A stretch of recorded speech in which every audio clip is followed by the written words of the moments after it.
Joining me now is Democrat strategist Jim Kessler, who previously advised Senator Chuck Schumer. Jim, great to see you. We're hours away from this meeting happening in Alaska. Trump's making a lot of sense right now, wouldn't you agree? Well, it took him a long time to get here. And if you look at the last 8 months, and particularly the first 6 months of the Trump administration, Russia really gained the upper hand because Trump was frankly on their side and was very difficult and dismissive of Ukraine and Zelensky.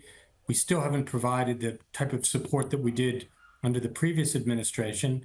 I think Russia is in a better negotiating position than they are today than they were 8 months ago. And we'll see what happens in this summit, but I fear that this is going to be a sellout to Putin.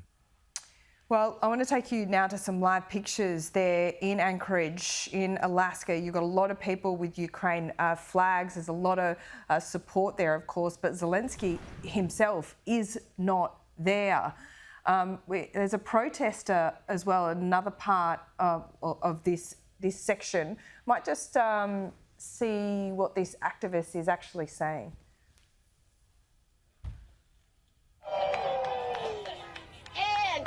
We have compassion and empathy, which is something that is sorely lacking in this administration. You might believe that we need stronger borders, right? But I bet you don't believe in that grandma that's getting snatched up and sent to alligator Alcatraz. Okay, part of the protest there. So a lot of support for Ukraine. There's also a big anti-Trump sentiment there from that one activist. She's certainly pivoted to talk about the ICE raids, it would appear, as well. Stronger borders, the immigration issue, which I would say was not part of these talks today with Vladimir Putin. But, you know, any opportunity, I guess, Jim.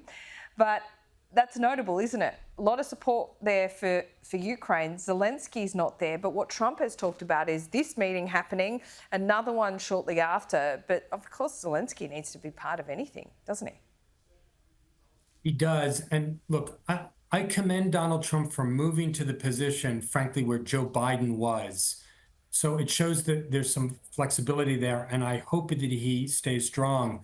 But really, like, he's threatened sanctions against Russia. He really hasn't done anything against Russia thus far. And he needs to tighten the screws there. I mean, I really believe Putin feels he can wait the United States and wait Ukraine out. Like, this has been a good 8 months for Putin, their best since the invasion in 2022. And the United States needs to step up. They cannot be absent anymore. And look, Donald Trump has downplayed this summit. He said he doesn't expect much to come out of it. When he downplays something, that usually means something is going to come of it. The fear is that it's going to be something that tilts to Putin's side. Yeah, right. So he's kind of been downplaying it, then really talking up his own credentials of being a deal maker here. So it's hard to keep up. It's a bit of whiplash there. But yeah, the signs are that Putin thinks he can get a little bit more, squeeze a bit more out of Trump than Trump expects. Time is on Putin's side. The U.S. has really diminished its commitment to Ukraine under the Trump administration. It is now Europe's responsibility.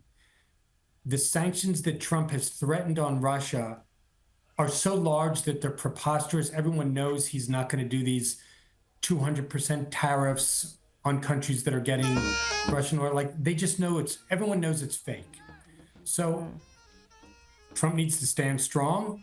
He needs to be in a tough negotiating position. And if there's an agreement coming out tomorrow, it's probably a bad agreement for the United States and Europe. Yeah, well, there's a brass band there playing now, just ahead of this meeting, a couple of hours to go. I just quickly want to ask you about Mike Huckabee. He's made some pretty, dramatic comments overnight. He was on an Australian news program. He slammed the Australian Albanese government for recognising Palestine, saying it's disgusting. How should we take that, do you think, Jim? Right. I think maybe seriously, but not literally. Look, the criticism, there are legitimate criticisms of Israel and their prosecution of the war in Gaza. There's no doubt about it.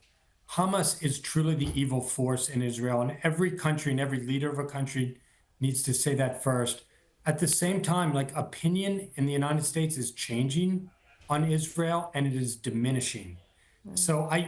And the situation could be very different 3 months from now than it is today.